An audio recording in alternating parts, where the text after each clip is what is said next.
Selamat sore. Bagaimana kabarnya sore ini? Sore Pak, Alhamdulillah sehat-sehat walafiat. Alhamdulillah, selamat sore bro. Sehat, Alhamdulillah sehat, pasti sehat. Selamat sore Pak, terima kasih. Puji syukur, sehat-sehat.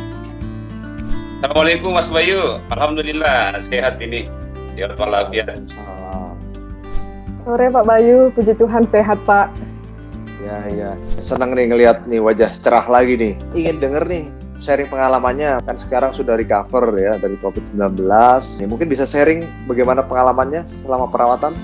Tanggal 5 itu saya rapid test, malamnya saya diinformasikan dari atasan saya, dari L2-nya saya, untuk karantina pribadi. Pikirannya saya itu, saya tidak ada masalah, karena selama ini sejak bulan Januari itu saya tidak pernah keluar kota, sholat berjamaah di masjid dan ke pasar. Betul-betul saya batasi. Jadi pada saat itu saya sempat berontak bahwa kok saya tidak ada masalah dengan kesehatannya saya ini, tapi digolongkan dengan kategori berpenyakit. Cuman pada saat itu saya kembali sadar bahwa apa yang saya alami sekarang ini tidak mungkin dibuatkan protokol sedemikian rupa sampai bisa menutup tempat ibadah yang sebegitu besar, kemudian perusahaan besar seperti PT Pale Indonesia mengeluarkan dana sebesar ini untuk merecovery kami. Saya coba jelaskan juga untuk beberapa teman, akhirnya kita cooling down. Jadi kita buat aktivitas sedemikian rupa, olahraga yang teratur, makan makanan yang bergizi, sesuai dengan anjuran tim dokter, tim medis yang merawat kami.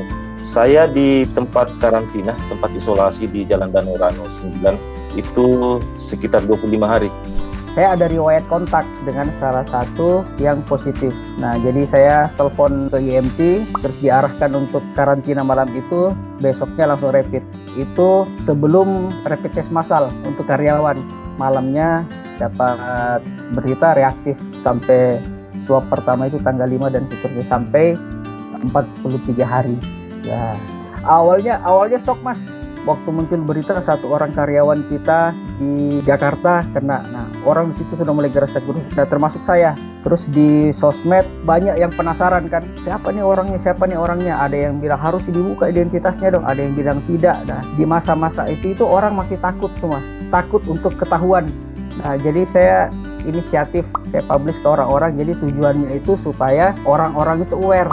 Saya tidak tahu, saya kontak dengan siapa saja. Nah, alasan yang kedua, karena tanggal 5 itu kita akan ada rapid massal, jadi supaya teman-teman lain itu tidak perlu khawatir. Tidak usah takut, COVID ini bukan aib kok. Itu cara saya untuk menghilangkan stres. Kebetulan saya kan dari ex-medikal. Waktu mau ada tim COVID yang dibentuk, kan dirapid dulu tuh Mas. Nanti kalau rapidnya negatif baru boleh ikut. Saya di rapid pertama itu tanggal 3 Mei. Oke, negatif.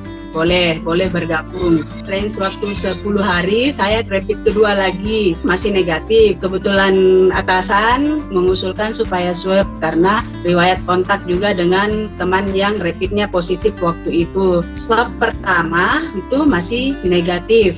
Waktu swab kedua, saya dinyatakan positif. Keluarga diperiksa juga. Saya suami dengan 2 anak, yang si kecil itu hasilnya positif. Jadi selama karantina di kamar tidak terlalu sepi karena ada anak yang menemani. Awalnya saya diikutkan rapid test karena ada teman kantor yang terkonfirmasi dia reaktif kasus yang pertama di Wondula itu. Jadi tanggal 2 itu ada schedule rapid dan malamnya langsung dapat telepon saya reaktif. Saya sudah mulai karantina mandiri, saya dan anak-anak, istri sudah bisa.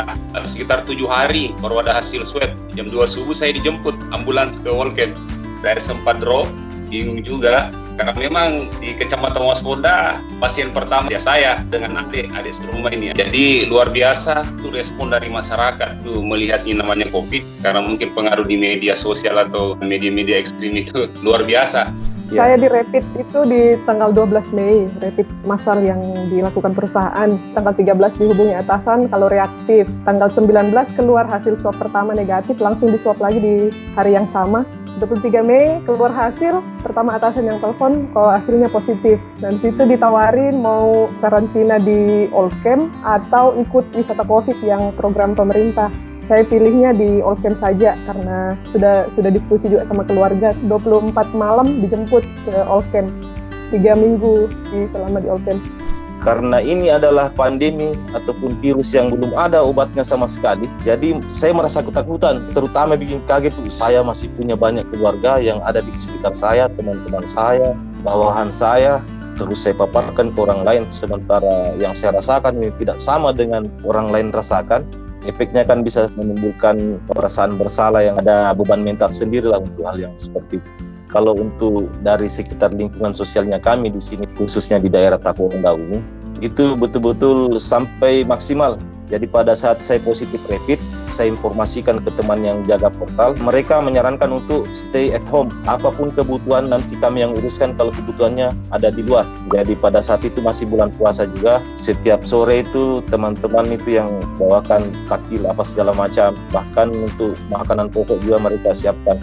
Tidak ada pengaruh dikucilkan seperti teman-teman yang lainnya kan. Jadi alhamdulillah yang saya alami di sini tidak ada seperti itu. Syukurnya atasan saya, L3 saya itu support, malah ditawarin mau dikarantina di Allcamp atau di rumah sendiri. Kalau menurut dia sih apa bedanya kamu di rumah perusahaan dan di Allcamp, itu kan sama-sama fasilitas perusahaan juga. Nah, sekalian kita mau coba social eksperimen lah. Kan kita yakin nih kalau untuk karyawan kita semua paham tentang COVID. Kalau kita bertetangga dengan orang yang positif itu ya tidak sampai ke situ lah penularannya, kecuali dengan kontak langsung. Jadi saya karantina di rumah tapi dengan protokol yang ya benar-benar ketat. Saya tetap satu rumah dengan istri dan anak, cuma mereka di ruang sebelah. Saya kasih pengetahuan ke anak tentang COVID itu ya lewat media, lewat TV. Ini loh sekarang ini kita di negara kita lagi ada pandemi namanya corona. Kita harus sering cuci tangan, kita harus sering jaga jarak. Nah, dengan saya dikarantina di rumah terus betul-betul menjaga jarak, jadi sekalian praktek buat anak saya. Anak dan istri alhamdulillah negatif. Dukungan dari perusahaan, lingkungan itu besar sekali. Tetangga, nah itu sangat besar. Apalagi perusahaan kan, teman-teman yang karantina mandiri itu kita ada grup untuk komunikasi langsung dengan dokternya. Jadi kalau ada keluhan, ada gejala, itu setiap hari itu kita ditanyain. Sekeluarga kan yang dikarantina, jadi kita susah untuk kemana-mana kan untuk kebutuhan pokok. Nah itu perusahaan sangat membantu. Saya berterima kasih sekali karena perusahaan sudah membantu bahan-bahan baku makanan, lingkungan sekitar juga mendukung, teman-teman semua memberikan support dan doa-doanya. Kalau masalah pencegahan, saya kira kita sudah melakukannya pencegahan, tapi secara tidak langsung kan virus ini tidak kelihatan. Jadi menurut saya tim medis itu kan sudah lengkap dengan APD-nya, protokol. Tapi mungkin orang-orang awam di sekitar kita, mungkin dia yang terpapar, terus kita yang kena. Saya kan boleh dikata juga termasuk penghuni pertama di Allcamp. Jadi dalam pikiran saya bagaimana saya nanti kondisinya di sana ini. Dan alhamdulillah setelah tiba di sana, ternyata ada 16 orang pasien yang masuk malam itu. Dan kami satu rumah ditempati 5 orang setiap rumah. Kalau awal-awalnya hari pertama, kedua itu masih bingung berbuat apa. Setelah konfirmasi dengan tim COVID di sana, ternyata kami ini bisa beraktivitas di area Allcamp tersebut dan ternyata sudah dipasangi portal. Ya, mulailah kita kegiatan. Kalau pagi kita olahraga, lari pagi, ada yang senam juga. Alhamdulillah, luar biasa dukungan dari perusahaan, terutama suplai makanan, kebutuhan sehari-hari. Kami sempat dikasih obat ini, vitamin, antibiotik, termasuk juga dari dukungan dari keluarga. Dikasih obat-obat ramuan-ramuan tradisional dari rumah. Saya seperti dapat keluarga yang baru di sana, betul-betul seperti saudara-saudara di sana. Malah kami sering bakar-bakar ayam, bakar peong. Dan pengalaman paling berharga buat saya berlebaran di sana. Jadi saya lebaran itu di karantina. Jadi kami lakukan lebaran itu bersama-sama di sana. Alhamdulillah. Saya di Allcamp itu 21 hari. Puji Tuhan karena saya juga OTG. Jadi sama sekali tidak ada keluhan, tidak ada gejala. Kita dikasih vitamin dan antibiotik. Selama di sana juga kita tiap rumah ada 5 orang. perempuan semua, kalau laki-laki semua. Jadi ketemu teman-teman seperjuangan gitu, jadi bisa sharing. Kalau pagi atau sore olahraga bareng. Awalnya saya yang nggak ada olahraganya, jadi ikut olahraga juga tiap hari, berjemur, saling menghibur lah Pak, saling mensupport satu dengan yang lain. Bersyukur juga jadi dapat keluarga baru lagi di sana. Paling penting itu dukungan dari keluarga dengan orang-orang sekitar. Saya sangat bersyukur, keluarga sangat support, banyak orang yang kasih semangat, kasih perhatiannya, banyak yang telepon, banyak yang kirim makanan juga. Makanya jadi rada gemukan ini habis karantina saya Pak. Oh. Nah, sekarang kan udah banyak nih ya kan yang terpapar COVID-19 juga. Teman-teman kita juga banyak yang masih dalam perawatan. Nah, pesan-pesan apa nih supaya bisa juga segera pulih ya, segera recover? Kalau pesan dan kesan untuk teman-teman saya itu, satu-satunya kunci untuk berhasil melewati pandemi ini atau tidak terpapar dengan virus ini, sabar dan taat. Sabar dalam beraktivitas, taat beribadah, kemudian juga taat dengan aturan-aturan medis atau orang-orang yang mengerti dengan penanganan pandemi ini. Untuk teman-teman yang perawatan dan untuk teman-teman yang tidak dirawat gitu. Selama ini kan kita sering dengar rumor macam-macam lah tentang COVID ini. Ada yang percaya, ada yang tidak percaya. Nah, kalau buat saya sih wabah ini jangan dianggap enteng. Pandemi ini jangan dipandang enteng. Nah, tapi virusnya jangan terlalu kita besar-besarkan. Jangan panik yang berlebihan gitu. Untuk orang-orang yang positif, karena geraknya terbatas, jadi lebih banyak dengan gadget. Setiap ada perkembangan atau update tentang penderita COVID, itu jangan lihat angka yang besar, tapi lihat angka orang yang sembuh. Melihat dari sisi positifnya, jangan sisi negatifnya. Dengan itu, rasa khawatir di kita itu kurang. Kalau kena COVID itu bisa sampai pakai ventilator, jangan pikir itunya deh. Jadi kalau begitu kita dinyatakan positif, udah lihat saja diri sendiri. Saya positif, tapi saya alhamdulillah sehat kok. Saya tidak ada gejala kok. Nah, jadi kita tinggal berpikir, menjaga jangan sampai ini tambah parah di kita, dan menjaga jangan sampai orang lain juga kena. Ya, tetap berpikir positif. Lakukanlah sesuatu yang hal-hal yang bisa mengisi kekosongan. Makan makanan bergizi, minum obat. Boleh ini percaya atau tidak, air kelapa tiap hari.